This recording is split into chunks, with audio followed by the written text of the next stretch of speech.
কি ইয়া ওই যে ইয়ার চাচা চিফ অফ জেনারেল স্টাফ উনি হ্যাঁ, পরে হয়ে যাবে মনে হয়, ওনারই হওয়ার চান্স। উনি উনি লাইনে আছে, বিএনপি আসছে না।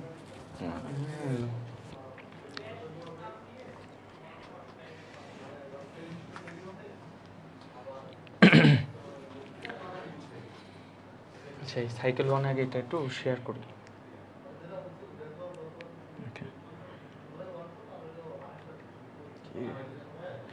হ্যালো এভরিওয়ান, সবার কি অবস্থা? তোমাদের সবার সাথে আমি তোমাদের হৃদয় ভাই এবং তোমাদের সাজ্জাদ ভাই, আমরা চলে আসছি আমাদের একাডেমিক বায়োলজির যে সাইকেল 2 এর লঞ্চিং লাইভে। সো সাইকেল 2তে কি কি থাকবে, কিভাবে আমরা তোমাদেরকে এখানে কোন চ্যাপ্টারগুলো পড়াবো, কয়টা লেকচার থাকবে, কয়টা তোমাদের হচ্ছে এক্সাম থাকবে, কি কি এখান থেকে পাবা, কতদিন তোমাদের সাথে এই কোর্সটা থাকবে এবং কয় মাসে আমরা তোমাদেরকে এই ফুল মানে সাইকেল 2টা শেষ করব, সব কিছু নিয়ে আজকে কথা বলবো। সো তোমরা একটু তোমাদের ফ্রেন্ডরা থাকলে ফ্রেন্ডদেরকে এখানে মেনশন দিয়ে রাখো। এইচএসসি 27 ব্যাচের অলরেডি আমরা পেজে অ্যানাউন্স করেছিলাম যে আমাদের সাইকেল 2 লঞ্চ হতে যাচ্ছে আজকে। কিছুটা কারণে আমাদের এখানে স্টুডিওর একটু কারণে আমরা একটু দেরি হয়ে গেল আমাদের 30 মিনিটস। তো আজকে সাইকেল 2 কেন আসছে, তোমরা অনেকে নতুন হয়তো এখানে আছো যে আজকের ভিজিটার, তাদের মধ্যে থেকে তোমরা ভাবতেছো যে ভাই সাইকেল 1 কই, আমরা তো জীবনে সাইকেল 1ই শুনলাম না, সাইকেল 2 কোত্থেকে আসলো, সাইকেল 1টা কোথায়? তো সাইকেল 1-এ তোমাদের জ্ঞাতার্থে বলে রাখি যে সাইকেল 1 কিন্তু আমাদের অলরেডি কমপ্লিটেড, যেখানে আমরা 6টা চ্যাপ্টার পড়ানো হয়েছে বোটানির। এই 6টা চ্যাপ্টার আমাদের অলরেডি শেষ। এখন আমরা তারপরের বোটানির বাকি যে 6টা চ্যাপ্টার, ওই 6টা চ্যাপ্টারের দিকে যাচ্ছে। তো এখন অনেকেই আছো যে ভাইয়া আমরা তো এখনো ঠিকঠাক পড়াশোনাই শুরু করি নাই, এখনো কেবল 1-2টা চ্যাপ্টার পড়ছি। তো 1-2টা চ্যাপ্টার পড়ছি, আপনারা অলরেডি সাইকেল 2তে চলে গেলেন, এত দূরে চলে গেলেন। ব্যাপারটা হচ্ছে যে তোমরা হয়তো অনেকে দেরি করতে পারো। এখন অ্যাজ এ স্টুডেন্ট তোমার অনেক সময় হইতে পারে কি যে তুমি মনে করলা যে এই মাস থেকে তুমি ফুল সিরিয়াস হবা। তো এই মাস থেকে যখন তুমি সিরিয়াস হবা, তোমার মনে হলো যে আমি বায়োলজির 4টা চ্যাপ্টার এই মাসে শেষ করব। এখন তুমি চাইলে যেন ওই জিনিসটা শেষ করতে পারো, তুমি সাইকেল 1 যদি কিনে রাখো, তুমি সাইকেল 1-এর সব কোর্স অলরেডি দেওয়া আছে, আমাদের লাইভ আর্কাইভ সব আছে। তো তুমি ঢুকেই সব ক্লাস টানা করে তুমি কিন্তু তোমার মতো আগায় থাকতে পারবা, তোমার সিলেবাস কমপ্লিট করতে পারবা। কিন্তু অ্যাজ আ টিচার আমরা তো তোমাদেরকে আস্তে আস্তে আমাদের একটা রুটিন মাফিক আমরা তোমাদেরকে আগাবো। সো সেটা লক্ষ্য করেই আমাদের এই যে সাইকেল 2 লঞ্চ করা। এবং সাইকেল 2 এর যে আমরা দেখা যাবে যে এই রমজানে, পুরো রমজানে আমরা বেশি লোড দেবো না, তোমাদেরকে একটা চ্যাপ্টার খালি পড়ানো হবে। ফর এক্সাম্পল একটা চ্যাপ্টার পড়ানো হবে, যে পুরো রমজান জুড়ে বেশি কিছু পড়াবো না, একটা চ্যাপ্টার পড়াবো। ঈদের পরে এরপরে আরেকটা চ্যাপ্টার পড়াবো। এভাবে করে আমাদের মানে টার্গেট হচ্ছে তোমাদের টেস্ট পরীক্ষার আগে সিলেবাসটা কমপ্লিট করা। ওকে, আচ্ছা। সো আমাদের সাথে যারাই আছো একটু এখানে অনেকে আমাদের ওল্ড স্টুডেন্ট আছো, আবার অনেকে নিউ অডিয়েন্স থাকতে পারো, তো তোমাদের জন্য ওকে ফাইন। আমাদের আসলে সাইকেল 2 তে সাজাদ আসলে আমরা কি কি রাখতেছি যেন ওরা বেনিফিটেড হয়। আচ্ছা ফাইন। তো আসলে আমরা সাইকেল 1-এ কিন্তু তোমাদের হৃদয় ভাই যেটা বললো যে আমরা বোটানির প্রথম 6টি অধ্যায় তোমাদেরকে পড়িয়েছি। সো আমাদের বোটানির এখন বাকি, যেহেতু তোমরা ফুল সিলেবাস, তো আমাদের এখন বাকি 6টা যে অধ্যায় আছে সেই অধ্যায়গুলো তোমাদেরকে পড়ানো হবে। সবার ফার্স্টে আমরা যেটা দিয়ে শুরু করব, তোমাদের হৃদয় ভাই যেটা বললো যে ঈদের আগে তোমাদের একটা চ্যাপ্টার শেষ হবে, সেটা হচ্ছে তোমাদের 7ম অধ্যায় নগ্নবীজি এবং আবৃতবীজি উদ্ভিদ। তারপরে 8ম, 9ম, 10ম তোমরা এই অধ্যায়ের লিস্টগুলো দেখতে পাচ্ছ। এই অধ্যায়গুলো আমরা আস্তে আস্তে ধীরে ধীরে রুটিন মাফিক শেষ করে দেবো। এখন সাইকেল 1 এবং সাইকেল 2 এর কম্বিনেশনের একটা কথা বলি। সাইকেল 1-এও কিছু গুরুত্বপূর্ণ অধ্যায় আছে যেগুলো থেকে সিকিউ হবে, সাইকেল 2 এরও কিছু গুরুত্বপূর্ণ অধ্যায় আছে যেগুলো থেকে সিকিউ হবে। আবার আমাদের স্টুডেন্টের একটা সাইকোলজি কাজ করে যে ভাইয়া ছোট অধ্যায় কিংবা অধ্যায় যেমনই হোক অল্প কিছু সিকিউ পড়লেই আমরা যাতে কমন পেয়ে যাই, এরকম অধ্যায় কেমন? যদি বলো আমাকে পার্সোনালি জিজ্ঞেস করো, আমি মনে করি যে সাইকেল 2 এর এই অধ্যায়গুলো তোমার জন্য হচ্ছে পারফেক্ট। কেন? এই নগ্নবীজি আবৃতবীজি উদ্ভিদ খুবই মানে কম্প্যাক্ট তোমার হচ্ছে সিকিউ। তুমি যখন পড়বা তুমি দেখতে পারবা, তুমি যখন আমাদের সাথে টেস্ট পেপার সলভ করবা তুমি তখন দেখতে পারবা। টিস্যু তন্ত্র অধ্যায় খুবই ছোট। উদ্ভিদ শারীরতত্ত্ব খুবই মজার একটা সাবজেক্ট, যারা মনে করো একটু ফিজিক্স কেমিস্ট্রি এগুলো পছন্দ করো, এইখানে একটা ফ্লেভার পাবা, মানে বায়োলজির মধ্যেও কেমিস্ট্রির একটা বেশ বিশদ ফ্লেভার পাবা। উদ্ভিদ প্রজনন এটা তোমাদের একটা পরিচিত অধ্যায়, ওয়ান কাইন্ড অফ, কারণ তোমরা 9-10-এ আমি জানি যে শর্ট হোক আর ফুল সিলেবাস যেই ব্যাচেই থাকুক না কেন, তাদের উদ্ভিদ প্রজনন রিলেটেড একটা অধ্যায় ছিল 9-10-এ, এবং ওই অধ্যায়েরই একটু বিস্তারিত বর্ণনা। জীব প্রযুক্তি আরেকটা টার্গেট করে স্টুডেন্টদের একটা অন্যতম পছন্দের অধ্যায়, কারণ এখান থেকে মাত্র 3 থেকে 4টা টপিক পড়লেই তোমার পুরো অধ্যায়ের সিকিউ কমপ্লিট। এবং পরবর্তীতে লাস্টে হচ্ছে জীবের পরিবেশ বিস্তার ও সংরক্ষণ, এটাও একটা মজার অধ্যায়। তো এই যে টপিকগুলো দেখতে, এই অধ্যায়গুলো দেখতে পাচ্ছ, এই অধ্যায় থেকে এমনও হতে পারে যে ম্যাক্সিমাম সিকিউ তোমার বোর্ডে কমন আসতে পারে, তোমার টেস্টে কমন আসতে পারে। আবার তোমাদের যেহেতু হাফ ইয়ারলি পরীক্ষা শেষ, আমি যতটুকু জানি যে আমাদের 27 ব্যাচের কিন্তু ম্যাক্সিমাম কলেজের হাফ ইয়ারলি পরীক্ষা শেষ। কিছু কিছু কলেজ আছে যারা হয়তো বা শুধু বোটানির অর্ধেক রেখেছে, জুলজিও কন্টিনিউ করেছে, এরকম আছে।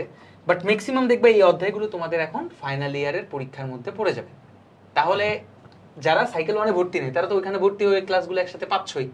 আর এইখানে আমাদের সাথে একেবারে রেগুলার মেনটেন করে করে একেবারে লাইভ ক্লাসে প্রতিটি অধ্যায় ধরে ধরে আমাদের সামনে থেকে পরীক্ষা দিয়ে তুমি নিজেকেও যাচাই করতে পারবা। তো এই জন্য আমরা সাইকেল 2-তে তোমাদের এই 6টা অধ্যায় রেখেছি। তো এই হচ্ছে আমাদের সাইকেল 2 এর টার্গেট, যে আমরা সাইকেল 2-তে এই অধ্যায়গুলো ইনশাআল্লাহ কমপ্লিট করব। তাহলে আমাদের বোটানি কমপ্লিট শেষ।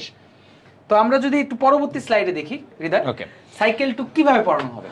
সো দেখো, সাইকেল 2-তে আমাদের একাডেমিক কোর্সের মেইন যে ব্যাপারটা সেটা হচ্ছে যে আমরা ক্লাসের উপরে ফোকাস করি। কারণ একাডেমিকের লেকচারে তোমার ক্লাসটা ইম্পর্টেন্ট, কারণ তুমি আসছো আমাদের ক্লাস কাছে মেইনলি আগে ভাইয়া বুঝতে, তুমি জানতে যে ভাইয়া কিভাবে পড়তে হয় এবং একটা টপিক যেটা তোমার কাছে কঠিন মনে হবে সেই জিনিসটাকে কত সহজভাবে আমরা শিখতে পারি। তোমার কাছে টার্গেট কিন্তু এতটুকু। এখন সাইকেল 2-তে আমরা কিভাবে পড়াবো, সহজ কথা, ধরো নগ্নবীজি অধ্যায় পড়াচ্ছি, এই অধ্যায়ের A to Z সিকিউ এর জন্য যেই সব টপিক লাগবে, মানে তোমার বইয়ের একদম প্রথম পৃষ্ঠার প্রথম শব্দ থেকে একদম শেষ শব্দ পর্যন্ত যা যা লাগবে সেই সবগুলো জিনিসই আমরা পড়াবো, বুঝায় বুঝায় পড়াবো, লিখে এঁকে তোমাদেরকে যেভাবে আস্তে ধীরে শেখানো যায় সব কিছু শেখানো হবে। তোমরা আমাদের আগের ক্লাসগুলো সাইকেল 1 বা এগুলো কেউ করে থাকলে বুঝবা যে আমরা একদম আস্তে ধীরে একদম বুঝায় বুঝায় সব কিছু পড়াইছি। Okay fine. তো এখন এটার সাথে আমাদের একটা মেইন জিনিস থাকে যে তোমাদের অ্যাক্সেসরিজ, যে ভাই একটা চ্যাপ্টার শেষ, এক্সাম লাগবে, এক্সাম নেওয়ানো হবে।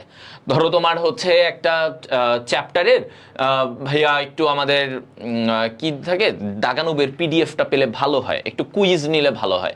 তো এই যে যেই সব জিনিসগুলো তোমাদের দরকার সেই সবগুলো জিনিসই তোমাদেরকে দেওয়ানো হবে, মানে একটা একাডেমিক স্টুডেন্টের যা যা দরকার। হ্যাঁ, কারণ তোমাদের কাছে সবার কাছে বই আছে, সো তোমার দরকার এখন বই, যেই পাঠ্য বই তোমার কাছে আছে, তোমার দরকার একটা গোছানো লেকচার যেটা আমরা তোমাদের এখানে দিব, এবং ওই লেকচারের নোট সেটাও তোমরা পিডিএফ আকারে পাবা, এবং একই সাথে তোমরা এখানে এক্সাম দেওয়ার প্রতিটা চ্যাপ্টারের উপরে এক্সাম দিবা, নিজে একটু দেখলা যে একটা চ্যাপ্টার পড়লাম কেমন পারতেছি। এরপরে তোমার হচ্ছে দরকার কি, একটা হচ্ছে যে ভাইয়া মাঝে মাঝে এই যে গাইডলাইন থাকবে যে ভাইয়া একটু আমাদের সাথে কথা বলেন, আমরা দেখি কি লাগে না হয় এই ব্যাপারগুলো নিয়ে, এবং পাশাপাশি হচ্ছে যে তোমাদের অন্যান্য যাবতীয় দাগানো বইয়ের পিডিএফ সবকিছু আমরা দিব। আচ্ছা, এটা একটা খুবই ইন্টারেস্টিং একটা পার্ট। এখন কেন ইন্টারেস্টিং আমি তোমাদেরকে বলি। আমাদের এখানে ধরো 64টা জেলার প্রায় 1000 খানেক কলেজে, বিভিন্ন রকম কলেজে স্টুডেন্টরা ভর্তি হয়। সব কলেজের তো সিলেবাস মিলবে না, তাই না? বলতে পারো যে ভাই আপনার সাইকেল 2 এর কিছু অধ্যায় আছে যেগুলো আমাদের হাফ ইয়ারলিতে আছে। এখন কোন অধ্যায় আছে, ধরো একজন কমেন্ট করলো ভাইয়া আমার না বোটানির প্রথম দিকের 4টা অধ্যায় আর উদ্ভিদ সাহিত্য তো জীব প্রযুক্তি দিছে, কিন্তু আমার না পরীক্ষা ধরেন মে মাসে। এখন ধরো উদ্ভিদ সাহিত্য পর্যন্ত মে মাসে যাওয়া হতে পারে, আবার নাও হতে পারে। এখন তাহলে আমরা কি করতে পারি, আমার আগে পড়া লাগবে বা আমি নিজে থেকে একটু এগিয়ে রাখতে পারি। এইটার জন্য সবচেয়ে অন্যতম একটা জিনিস হচ্ছে আমাদের লাইভ ক্লাসের পাশাপাশি আর্কাইভ ক্লাস থাকবে। এবং আর্কাইভ ক্লাস আমি তোমাদের হৃদয় ভাই আবার ভাই সম্মিলিত এই ক্লাসগুলোই, অর্থাৎ সম্মিলিত বলতে আমরা এর আগে যে ব্যাচের ক্লাসগুলো নিয়েছিলাম প্রত্যেকটা ইন্ডিভিজুয়াল চ্যাপ্টারের, সেগুলির আর্কাইভ ক্লাসগুলো তুমি পাচ্ছ। এবং কি এমনও হতে পারে যে ধরো তুমি বলতে পারো যে ভাই আমি যদি ধরো সাজ্জাদ ভাইয়ের নগ্নবীজি আবৃতবীজি উদ্ভিদের ক্লাস করছি, এখন ধরো এর আর্কাইভে তুমি হৃদয় ভাইয়ের ক্লাসটা পাবা। তুমি চিন্তা করলে যে আমি তাহলে দুই ভাইয়ের কম্বিনেশনে আমি আরো তথ্য গ্যাদার করতে চাই, তুমি এটাও পাবা। আবার তুমি নিজে থেকে এগিয়ে রাখতে চাইলে তুমি এই আর্কাইভ ক্লাসগুলো, মানে তুমি জয়েন করলে, তুমি যদি লাইভ ক্লাস নাও করতে চাও যে না আমি ভাইয়া আমি আমার মতো করে আগাবো, আমি 1 মাসের মধ্যে চেষ্টা করবো যে আমি 2 মাসের মধ্যে এই ঈদের বন্ধের এই যে রোজা ছুটির মধ্যে আমি বায়োলজি এই 6টা অধ্যায় শেষ করতে চাই, কিন্তু আপনারা তো লাইভ শেষ করবেন না, এটার জন্য একমাত্র সমাধান আর্কাইভ। খুবই সুন্দর করে খুবই ডিটেলসও আর্কাইভ ক্লাসগুলো থাকবে।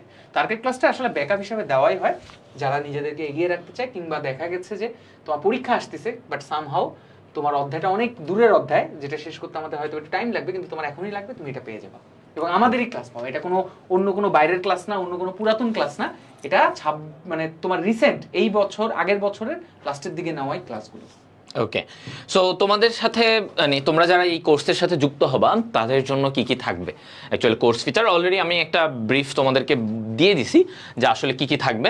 তার সাথে তোমাদের এই জিনিসগুলো একটু বল দেই। এখানে একটা আমাদের যে লাইভ ক্লাস, এই লাইভ ক্লাসের মধ্যে দেখো 6টা চ্যাপ্টার, এবং তোমাদের যেটা অনেকেরই কমপ্লেন থাকে এবং আসলে এটা অনেকেরই একটা প্রবলেম হয় যে ধরো একটা চ্যাপ্টার যখন অনেক ভাইয়া পড়ায়, ধরো একটা চ্যাপ্টারে 6টা লেকচার হবে, এখন 2টা সাজ্জাদ ভাইয়া, 2টা হৃদয় ভাইয়া, 2টা হামিম ভাইয়া পড়াইলো।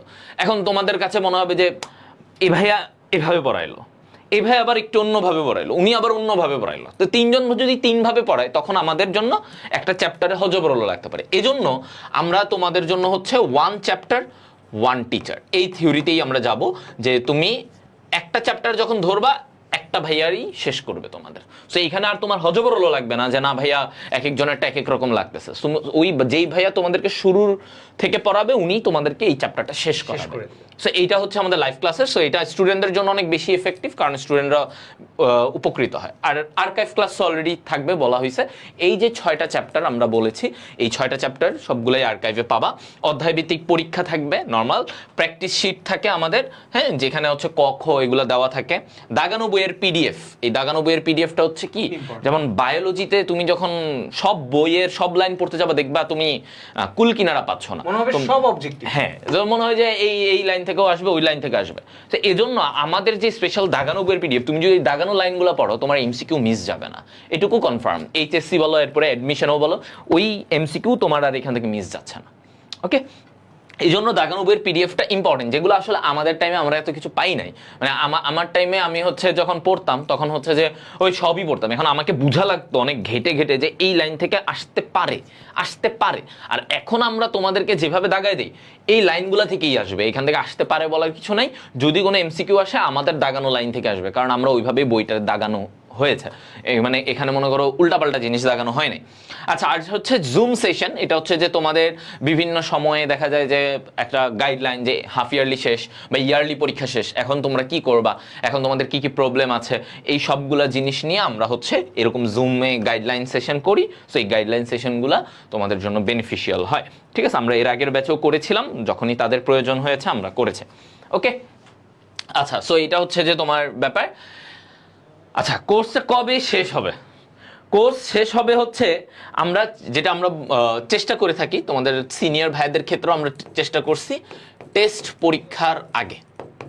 ওকে, টেস্ট পরীক্ষার আগে আমরা শেষ করব ক্লাস, ঠিক আছে? টেস্ট পরীক্ষার আগে শেষ করব। এখন তোমাদের কথা হইতে পারে ভাই টেস্ট পরীক্ষার আগে শেষ করবেন, তো এরপরে কি ক্লাস সব নাই হয়ে যাবে? না, তোমাদের কাছে এই কোর্সের ক্লাস এইচএসসি অবধি থাকবে, ঠিক আছে? সো কোর্সের মেয়াদ কিন্তু আবার ভাই বোনদের টেস্ট পরীক্ষার পরে এটা চলে যাবে।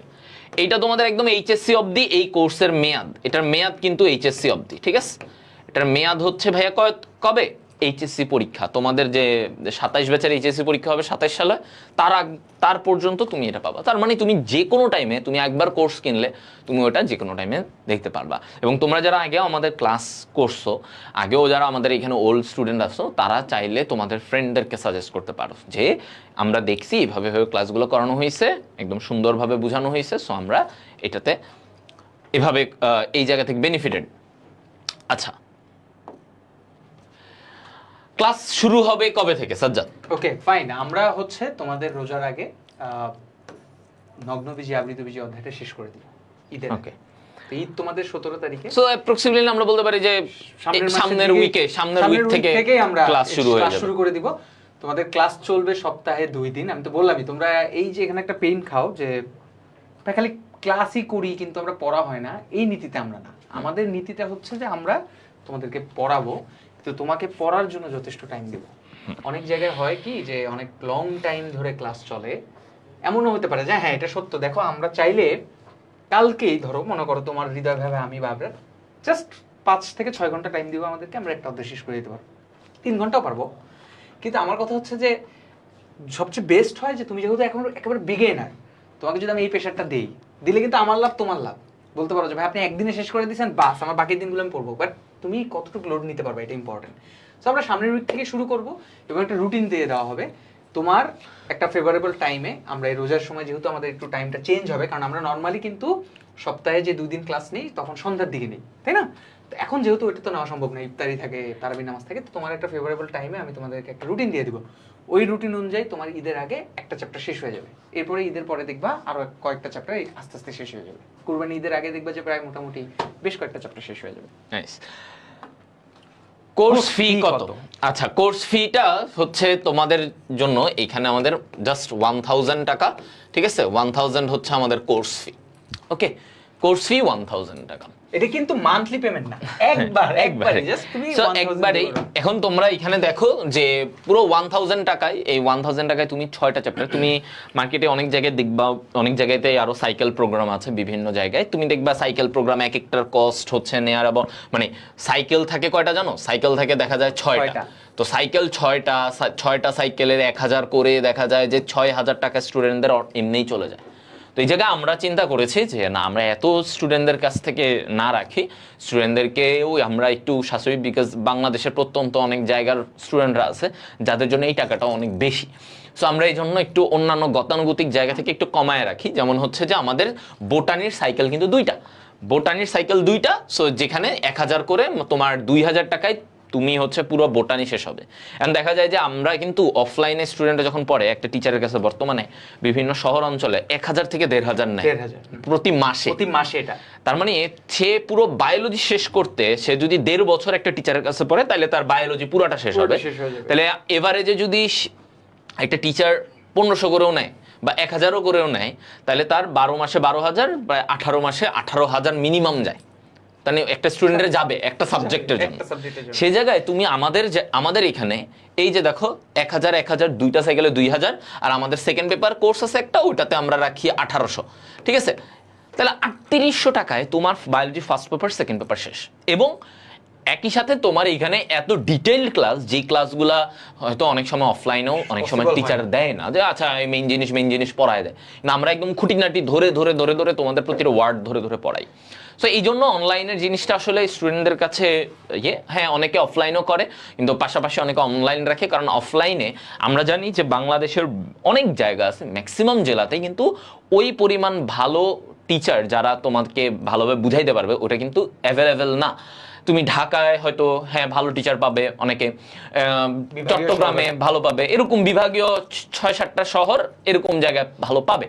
কিন্তু আমি যদি আজকে আরো অনেক জেলা আছে, যেমন মনে করো আমি যদি আজকে কুড়িগ্রাম গেল, হ্যাঁ, উত্তরবঙ্গে লালমনিরহাট, ওইদিকে যাও ঠাকুরগাঁ বা পঞ্চগড় গেলা, ওইখানে হয়তো তুমি এত ভালো টিচার সবসময় পাবা না। তুমি ওই জিনিসটা এত যে তোমাকে গুছায় পড়াই দিবে এটা পাওয়া যায় না। সো ওই জায়গায় স্টুডেন্টরা কি করবে? তাকে তো পড়তে হবে, তাকে তো, সে কি মেডিকেলে চান্স পেতে পারে না? সে কি ভার্সিটিতে ভালো জায়গায় চান্স পেতে পারে না? অবশ্যই পারে। তো তার জন্য কিন্তু এটা লাগবে। আর একই সাথে বায়োলজিতে কিন্তু তোমার ভালো কেন পড়া লাগবে? একাডেমিক বায়োলজি ও যদি ভালোভাবে না পড়ে ওর কি সমস্যা হতে পারে? সাজা, একাডেমিক বায়োলজি যদি ভালোভাবে না পড়ো, আমরা একটা মোটিভেশনে জাগাই। যখন তোমার হৃদয় ভাই, আবরার ভাই, আমি ক্লাসের মধ্যে বা ক্লাসের মধ্যে একটা কথা বলি, কারণ আমরা তো ধরো আমাদের পড়ানোর স্টাইল তো একটা অন্যরকম, যে আমরা কিন্তু সিকিউ কোনগুলো এমসিকিউ কোনগুলো আলাদা করে দিই। তো যখনই আমরা এমসিকিউতে হাত দিই বিশেষ করে, তখনই আমরা বেশ সবাই এখানে যারাই আছি আমরা উদাহরণ দিই যে এটা বোর্ডে আসছিল, এটা মেডিকেল আসছিল, এটা ভার্সিটিতে আসছিল। এটার মানে হচ্ছে বায়োলজিতে তুমি যদি কেরিয়ার করতে চাও বায়োলজি রিলেটেড, মানে মেডিকেল এবং ভার্সিটি এই দুইটা সেক্টরে, তোমার তো বায়োলজি পরীক্ষা দিতে হবে বায়োলজি সাবজেক্টের। এখন আমি অন্য সাবজেক্টকে বলতেছি যে করে না, যে ফিজিক্স, কেমিস্ট্রি, ম্যাথ, এটা ডিপেন্ড করে তুমি কিসের প্রিপারেশন নিচ্ছ তার উপর তোমার প্রিপারেশনের ধরন। ইঞ্জিনিয়ারিং নিলে একরকম ভাবে পড়তে হয়, ভার্সিটির জন্য একরকম পড়তে হয়, মেডিকেলের জন্য ফিজিক্স কেমিস্ট্রি একরকম পড়তে হয়। বায়োলজি এমন একটা সাবজেক্ট যেটা তুমি মেডিকেল বলো, ভার্সিটি বলো, এইচএসসি এক্সাম বলো, ওটার এমসিকিউ একই রকম। তোমরা যখন ঘাটাঘাটি করবা, আমরা যখন তোমাদেরকে দেখাবো তখন বুঝতে পারবা। তো আমাদের আলটিমেট কিন্তু গোল কিন্তু এইচএসসিতে শুধু এ প্লাস পাওয়া না, আমাদের অ্যাডমিশন পরীক্ষায় একটা ভালো জায়গায় চান্স পাওয়া। তো তুমি এখানে অনেকে আবার কমেন্ট করবে, ভাই আমার তো টার্গেট ইঞ্জিনিয়ারিং, তাহলে আমি বায়োলজি ছেড়ে দিই। কিন্তু এখানে একটা কথা আছে, ইঞ্জিনিয়ারিংয়ে তোমার কিন্তু লিমিটেড পরীক্ষা দিতে হয়, এটা তো জানো। তো ধরো আমি আর তোমার হৃদয় ভাইয়া আমাদের একটা সিরিয়ালে ধরো 10,000 পরীক্ষা দিবে, 9,999 জন হয়ে গেছে, আমি আর তোমার হৃদয় ভাইয়া আছি। এখন সামহাও ওর নাম্বার আমার নাম্বার সেম, বাট দেখা গেছে যে তুমি গোল্ডেনের যে বিষয়টা থাকে, মনে করো ও বায়োলজিতে এ প্লাস মিস করছে, আমি পাইছি, আমাকে অ্যাপ্রুভ দিবে, বা ও যদি বায়োলজিতে থাকে, আমি যদি না থাকে আমাকে অ্যাপ্রুভ দিবে না। ব্যাপারটা বুঝছো? এরকম অনেক কম্বিনেশন থাকে। তো তোমরা যে ইঞ্জিনিয়ারিং এর অনেকে চিন্তা করে যে আমি বায়োলজি পড়বো না, আমার দরকার নাই, আমি তো ইঞ্জিনিয়ারিং এ পরীক্ষা দেব, আমার A+ পাইলে হবে, ইটস নট লাইক দ্যাট। আর যাদের মেডিকেল কিংবা ভার্সিটি টার্গেট আছে, অবভিয়াসলি তাদেরকে এখন থেকেই অবজেক্টিভের উপর স্ট্রং জন তৈরি করতে হবে। আরেকটা কথা বলে রাখি, ম্যাক্সিমাম এইচএসসিতে খুব কম পরিমাণ মানুষেরই বায়োলজিতে A+ মিস হয়, এটা ট্রু, বাট যাদেরই মিস হয় তাদের ম্যাক্সিমাম এসে আমাদেরকে এসে বলছে যে ভাইয়া সিকিউ খুব ভালো লিখছি, এমসিকিউ মিলাই এসে দেখছি যে আমার 10টা হয়েছে।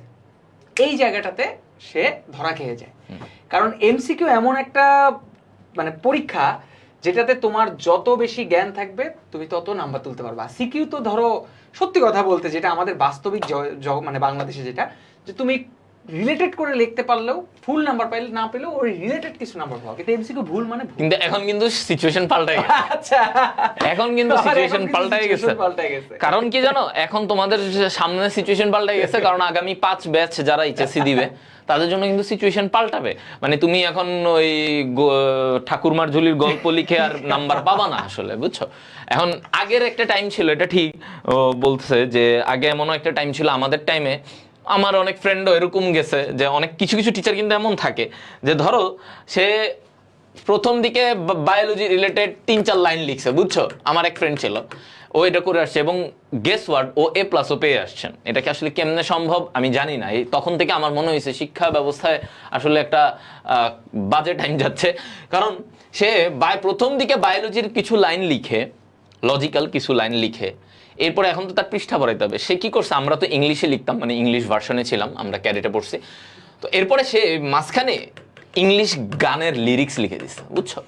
ইংলিশ গানের অনেকগুলো লিরিক্স লিখে ও যেগুলো জানতো ওইভাবে সুন্দর করে, ওর হাতের লেখা বড় মারাত্মক সুন্দর ছিল, তো লিখে দিছে, লিখে আবার লাস্টে বায়োলজি রিলেটেড 2-3 লাইন লিখে দিছে। বিশ্বাস করো এরকমও অনেক প্রশ্ন লিখছে, তো ওর এগুলো দেখলে তো যে কোনো পরীক্ষকের মানে মাথা নষ্ট হয়ে যাওয়ার কথা, ওর 0-0 দিয়ে অবস্থা, খাতাটা ছিঁড়ে ফেলার কথা, কিন্তু ও বায়োলজিতে A+ পেয়ে আসছে। তো এখন কিন্তু আসলে দিনগুলো পাল্টাবে, কারণ এখন আসলে এবং গত 5 বছরে আসলে তোমাদের সিনিয়রদের A+ পাওয়ানোর জন্য সরকার চেষ্টা করছে, যত A+ পাওয়ানো যায়, পাস করানো যায়, যত ইজি করা যায়, যত ইজি। কিন্তু এখন যে শিক্ষামন্ত্রী মিলন সাহেব, উনি কিন্তু তোমাদেরকে এই সিস্টেমটা দিবে না। উনি কিন্তু অলরেডি বলা আছে যে স্টুডেন্ট পাস কম করুক, আমার সমস্যা নেই। তো এইটা যখন একটা মন্ত্রী থেকে বলে দেওয়া হবে যে শিক্ষা মানে পাশের হার কমুক, আমার সমস্যা নাই, GPA 5 কমুক, আমার সমস্যা নাই, কিন্তু অ্যাকচুয়াল স্টুডেন্টরা A+ পাবে, তখন কিন্তু টিচারদের আর কোনো টেনশন নাই। টিচাররা তখন কিন্তু আর করুণা করবে না যে না আচ্ছা থা করে একটু A+ বসাই দেই, ও খারাপ লিখছে ওর একটু ভালো নাম্বার দেই, এমন হবে না। এখন যেটা হবে, তুমি যদি অ্যাকচুয়ালি ভালো লিখো তোমার ভালো নাম্বার দেবে, তুমি যদি রাবিশ মার্কা জিনিস লিখো, তুমি যদি ঠিকঠাক পয়েন্টে না লিখতে পারো তাহলে তোমার নাম্বার দিবে না। এটাই হচ্ছে সামনের রিয়েলিটি, এটাই হবে।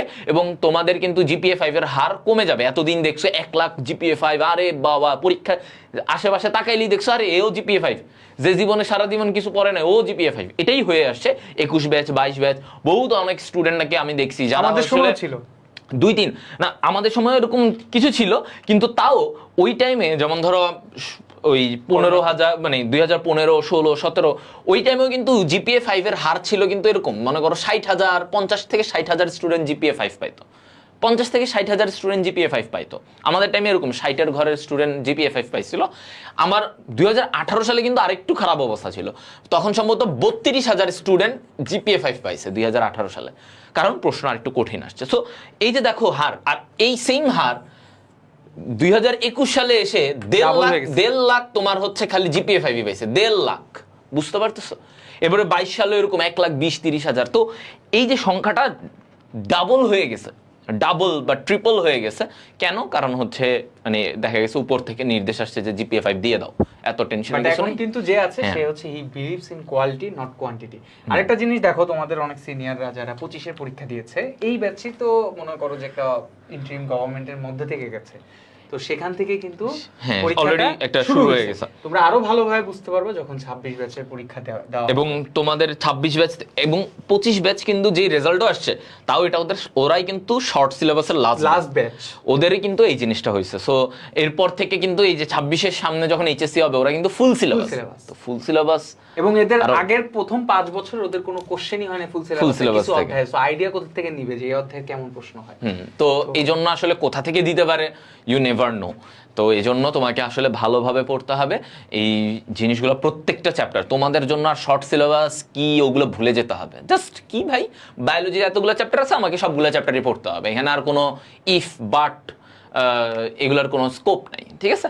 আচ্ছা, তো আশা করি তোমরা সবাই জিনিসগুলো আস্তে আস্তে আরও অনুধাবন করবা। আসলে বলে লাভ নাই, যতই তোমাদের বলি ফার্স্ট ইয়ারে কোনো স্টুডেন্ট আহামরি সিরিয়াস থাকে না, এটা বাংলাদেশের আসলে স্যাড রিয়ালিটি যে আসলে স্টুডেন্টরা ম্যাক্সিমামই সিরিয়াস থাকে না। আমি নিজেও তোমাদের বয়সে থাকতে আমিও সিরিয়াস হই নাই, বাট পরে গিয়ে যখন সিরিয়াস হইতে গেছি তখন অনেক ধকল পোহানো লাগছে।